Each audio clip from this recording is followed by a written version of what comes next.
All right, so I'm going to go ahead and dive right on in. So hello, everyone. My name is Tori Visner. I'm the Alliance Grants Program Lead for DPR. And this is going to be our final virtual information session. It's going to be a frequently asked questions session. So I'm just going to go through a handful of frequently asked questions that we receive during our open solicitation period and then kind of leading up to when applications close. And then from there, I'll just open up the floor, and any questions that you may have, feel free to go ahead and either unmute yourself or put your question in the chat, and I can either respond to it or go ahead and read it from the chat and respond that way. So first question, how can I apply for DPR grants? So if you are interested in applying for a grant, you're going to want to go to DPR's grant page at that hyperlink that's listed there. You're going to go ahead and download the proposal application and the associated documents from the either Research Grants or Alliance Grants program. Currently, our Alliance Grants program is the only program that is open. Our Research Grants program is closed, but we'll be reopening again in summer of 2023. You're going to want to review all eligibility requirements and ensure that your organization can meet the terms and conditions that are included on our website. And then once you've completed your proposal application, you're going to want to return it by the due date to the email address listed here. It's going to be dprpmgrants.solicitation@cdpr.ca.gov. And the due date for the Alliance Grants program is going to be next Thursday, December 8th. So how do Alliance grants differ from research grants? So I briefly mentioned our research grants program is closed, but we do have two different grants programs that we operate. Our research grants program is funding the development of integrated pest management practices. And basically the knowledge that's gained from a DPR research grant could eventually lead into an Alliance grant proposal. And so our Alliance grants are really funding the implementation, expansion, and/or adoption of effective, proven, and affordable IPM practices. And really the goal of both of these programs is to fund projects that reduce pesticide-related risks to public health and to the environment. So a little more information on what exactly is an alliance. So an alliance or an alliance team is going to be a group of individuals and organizations that have broad influence that are going to work together jointly to accomplish goals that are laid out in the proposal application. Your alliance should include a lead principal investigator who's going to oversee coordination of the project. And then from there, team members can include a broad swath of participants, but the best alliances are going to have team members that have relevant knowledge in the field of study and strong connection to the intended audiences of the proposal application. And I do just want to note that a virtual session on the topic of building a strong alliance team was put on by DPR staff and was recorded. And this recording is available on DPR's website. So if you're interested in listening to that and learning a little more, I highly encourage you to go take a listen to that. There's also the slides are available as well in addition to the recording. So are there any funding priorities for this cycle? So we do not have any specific funding priorities for the 2023 solicitation cycle. Future funding cycles may target specific crops, regions, pesticides, or other targets for funding, but that's not the case for the 2023 solicitation, so for this current solicitation. And if there are any funding priorities for a given year, they will be explicitly mentioned in the grant solicitation. So how many projects are we expecting to fund? So project budgets can range from $50,000 to the funding pool maximum. And for Alliance grants this year, that's going to be $1.5 million. And so the number of proposals funded is really going to depend on the number of proposals received and the perceived value of each project to Californians during review by both the Pest Management Advisory Committee and by DPR. If you are going to be applying with a higher budget, so a budget that maybe is near the funding maximum, your project should show a proportional benefit to Californians. So are you eligible to apply for a grant? So all principal investigators, key personnel, subawardees, subcontractors, and consultants need to be able to meet the eligibility requirements. And these are laid out in a section entitled Eligibility Requirements within our solicitation. And again, you can find that solicitation on our website. Examples of various eligibility requirements or kind of terms and conditions that you need to be able to meet include that your project must primarily benefit Californians. The grantee must be able to abide by the provisions in the appropriate terms and conditions. So on our website, we have 2 separate terms and conditions documents. We have one that's specific if you are applying from a University of California or a California State University organization, and then a separate one if you are not affiliated with either a UC or a Cal State. Projects need to not depend on any other sources of funding for completion, and project overhead or indirect costs need to be capped at 25%. So these are just a handful of the eligibility requirements. I highly recommend, if you are interested in applying, going and looking through all of those, looking through the terms and conditions, and making sure that you are able to meet all of those and that you meet all the eligibility requirements. And please do note that submitted proposal applications that do not clearly meet all of the eligibility requirements may be subject to disqualification without further review. So I mentioned a little bit about terms and conditions, but where can I read the terms and conditions of the grant agreement? So they can be found on our website. Again, there's going to be 2 separate ones. There's the terms and conditions for University of California and California State University applicants. And then there's going to be a separate one for those applicants that are not affiliated with a UC or CSU. All recipients of pest management grants, so this is either for research or alliance grants, are going to be bound by the applicable terms and conditions. Highly recommend that you review these terms and conditions carefully before applying. And then if you are affiliated or your institution is a federal or a tribal entity or agency, and you are not able to agree to certain terms and conditions that are in that non-UC CSU document, please reach out to the email address listed. So again, that's dprpmgrants.solicitation@cdpr.ca.gov for more information and to ask about specific terms that maybe your organization cannot agree to in advance of submitting a proposal application. So is match funding allowed? Outside funding is not allowed to support project activities. We do require that the entire set of project objectives, tasks, and deliverables be completed with the funds from the proposed budget. And please do note that in-kind contributions are allowed. So this does not apply to in-kind contributions. So something like personnel time given to the project by various team members, the use of team members' existing equipment or facilities, and donation of materials by team members. So anything like that would be considered to be an in-kind contribution, and that would be allowable. Can work be conducted outside the state of California? So yes, work can be conducted outside the state of California. However, work conducted outside of California does need to be conducted in California-like conditions. Please do note that the project must primarily benefit Californians. And any awards or subawards and subcontracts may all be made to recipients outside of California. So you can be the primary principal investigator, you can have a subawardee or a subcontractor that's outside the state as well. So anything like that would be allowable. Can I submit multiple applications? Yes, you may submit multiple applications. So principal investigators and institutions may both submit multiple applications for funding.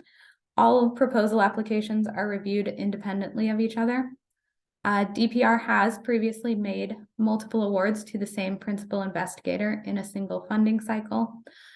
But we do ask that principal investigators be mindful and really ensure they are capable of successfully completing required tasks for all proposals submitted and any ongoing work consistent with a specific term and condition that you can find in the documents I've mentioned if you go to the reasonable efforts section.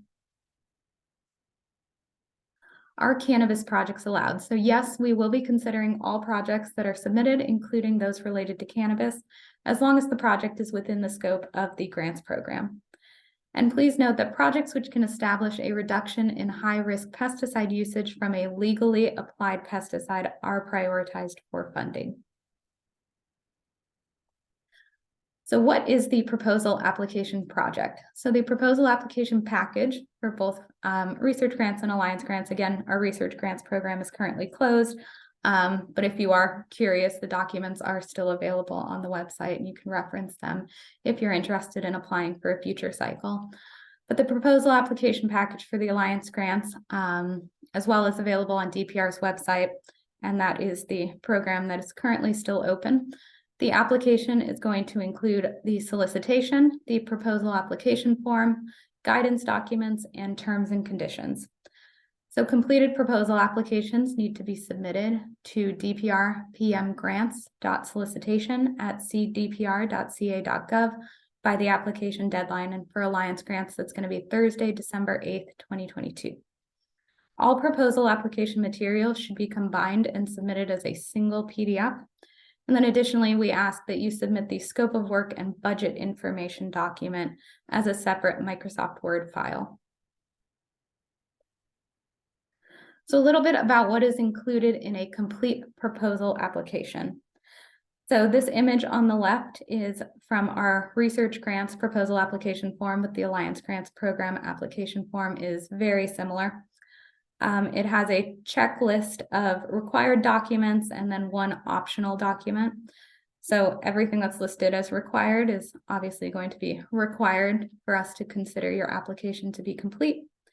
And that's going to include a complete grant proposal application form. So that's going to include 3 different sections. So section 1 is going to include project information. Section 2 is going to include responses to grant proposal application questions.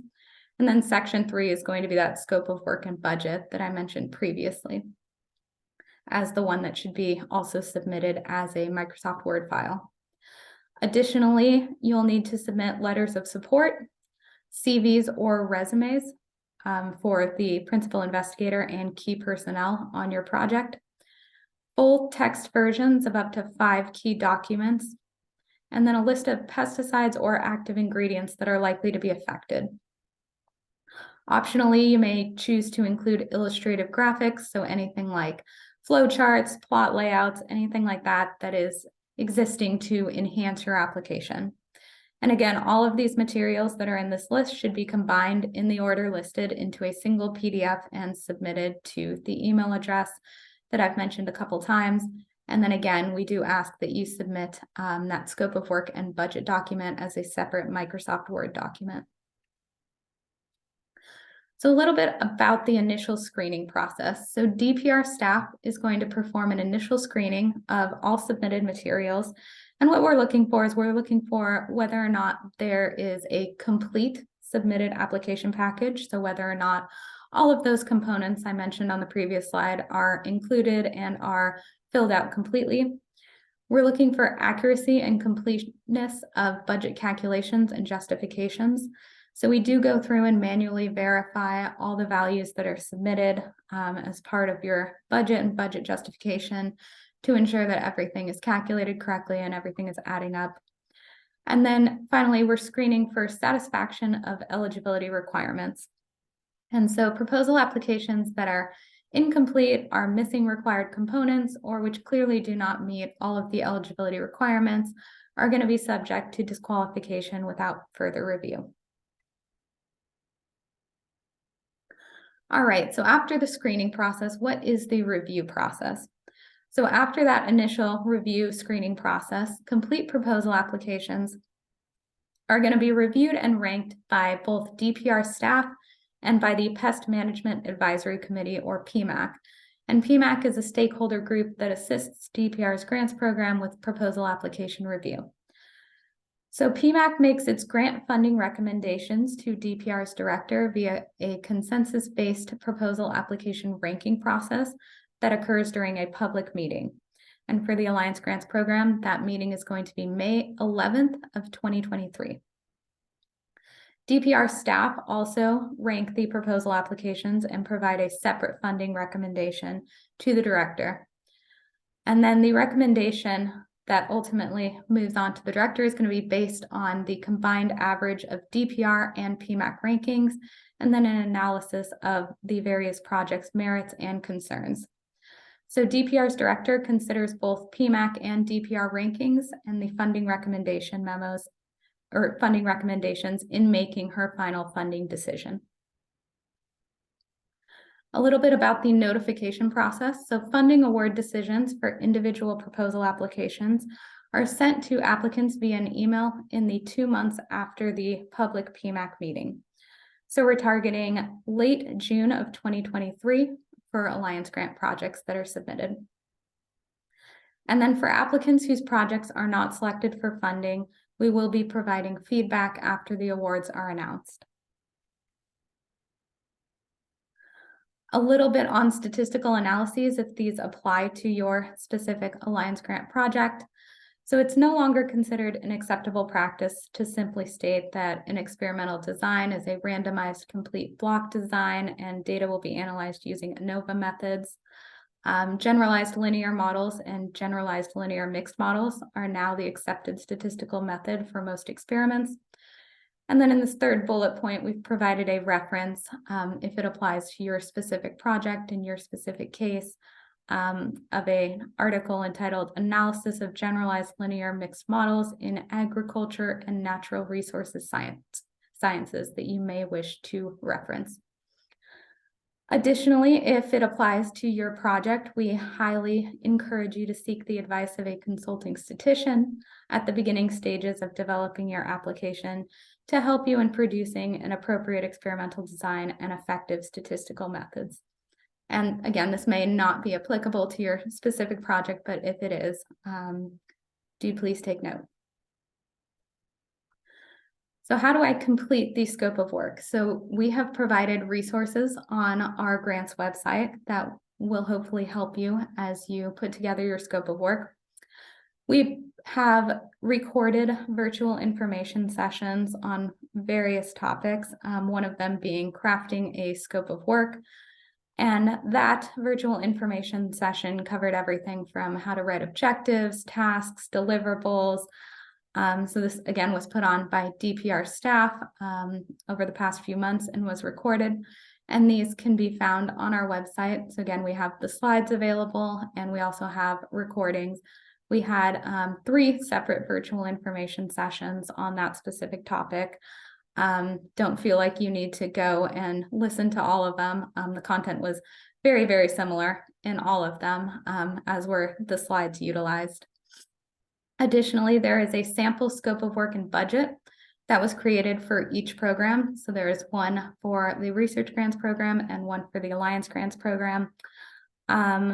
There are a lot of similarities between the 2 programs when it comes to completing a scope of work. And so you may wish to reference both of them if you have specific questions regarding things like budgets or just simply how to fill out the documents. So I highly recommend taking a look at those. And then if you have any further questions, please don't hesitate to reach out to us at the email address listed. Again, that's dprpmgrants.solicitation@cdpr.ca.gov.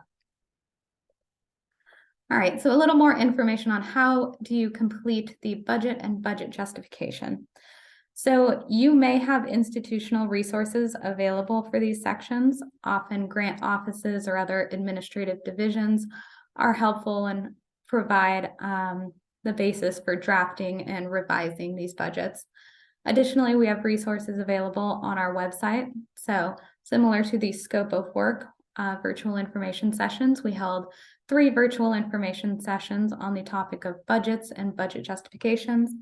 Again, these were recorded and can be found on our website in addition to the slides. Similarly, the content was very similar between all 3 of them. So if you are interested in listening to those, don't feel like you need to listen to all 3 of them. Additionally, many budget questions were answered in the frequently asked questions section of the supplemental guidance documents that we have on our website. Additionally, the sample scope of work and budgets that are provided for each program are available for review, and you may find them useful in answering your questions as they provide an example of how to complete those tables and the budget justification section. And then again, of course, if you have any questions, please don't hesitate to reach out to us. All right, what is the difference between a subcontractor and a subrecipient? So if somebody is going to be paid, if some personnel is going to be paid and they are not a member of the principal investigators organization, they're going to need to be paid through a subcontract. And so there are two basic types of these. They can be considered a subcontractor or a subrecipient. So a subcontractor is going to be an independent entity that is going to be collaborating with or providing a service to the applicant to complete objectives in the grant. So again, to receive grant funds as personnel, the staff does need to be paid through the same organization as the principal investigator, and if they can't, they need to be listed as subcontractors. Now, subrecipients are going to be a specific classification of subcontractor, and this applies to University of California and California State University applicants only. So I highly recommend that applicants refer to their specific University of California or California State University institution for guidance on whether or not a subcontractor that will be part of your project meets the specific criteria to be listed as a subrecipient. And so again, if you have any additional questions after this meeting wraps up, I'm going to open up the floor for any questions or anything very shortly. But if you have any questions that come up as you are preparing your proposal application or anything like that, please don't hesitate to reach out and email us. And then again, for more information on our grants program and to access the specific application materials, please go ahead and visit our website. And so with that, I will go ahead and open up the floor to any questions that people may have. You can feel free to either unmute yourself or drop your questions in the chat, and I can read them aloud and respond to them that way.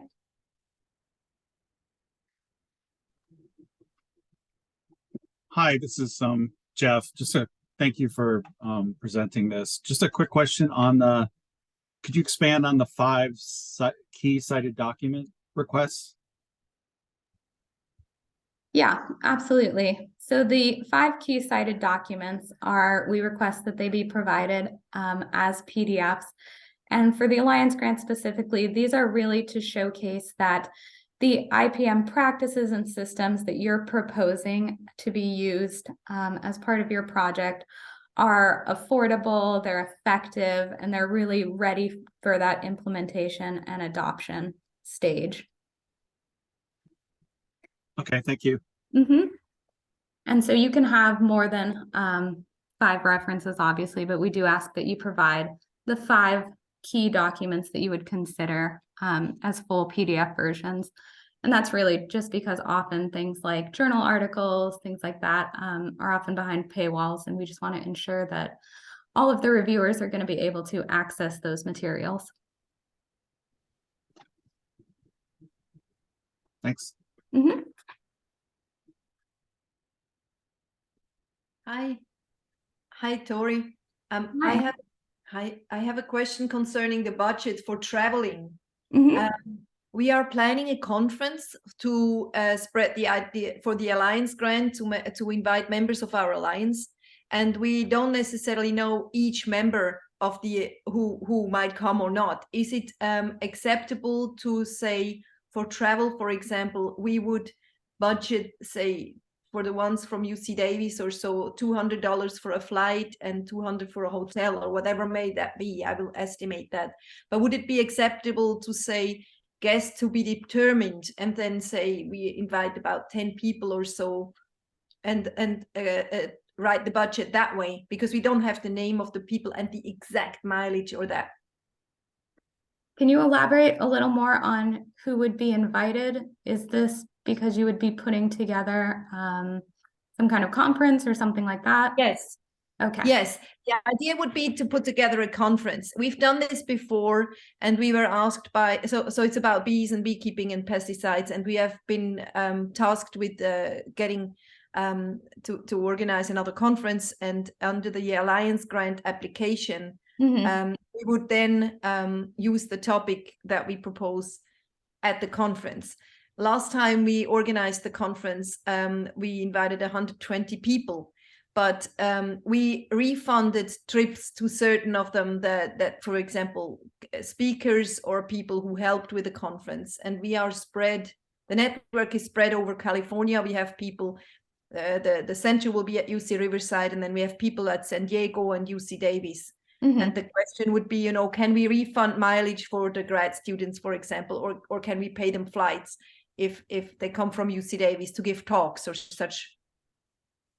But if we don't know exactly the name of the people, maybe there's, or there are maybe, that's the question, because normally for each trip you have to name the person. And so I would say in this case, something like just saying to be determined, TBD, would be acceptable in that case. I do just want to note that travel is restricted to within the state of California. So if you have to invite someone from out of state, doesn't sound like that's the case if you're saying they're, within the UC system. But please just make note of that we cannot reimburse any travel that's outside of the state of California. Absolutely. If we would pay, we could say that would be an in-kind contribution of our institution if we were to invite people from outside of California. That would be acceptable, right? That would be acceptable. Okay, thank you. Of course. Well, if no one else asks a question, one more thing. When we have a budget and we have sections that don't apply, we can delete those, or we just write in there not applicable. What you prefer? You can go ahead and delete the specific tables that are within that section. Okay. It's probably easiest if you leave the heading, for example, if equipment is not applicable in your case, leave the heading for equipment and just write NA and go ahead and delete any of the applicable tables that are in that section. And that kind of just cleans up your application, makes it a little easier to look through. Yes, thank you. Yeah, okay. Of course. Okay, I have one more question. For the key documents, when some of the key documents involve things that are published by the DPR, do we still download those, or do we just give the web page? If it's one of your 5 key documents, we do ask that you download it and provide it to us as a PDF. All right. Okay, thank you. All right, and so with that, I would like to thank everyone for attending this virtual information session. The audio recording along with the slides will be updated to our website. And if you have any questions, please feel free to reach out at the email address listed throughout this presentation. So thank you all. I hope you have a great rest of your day.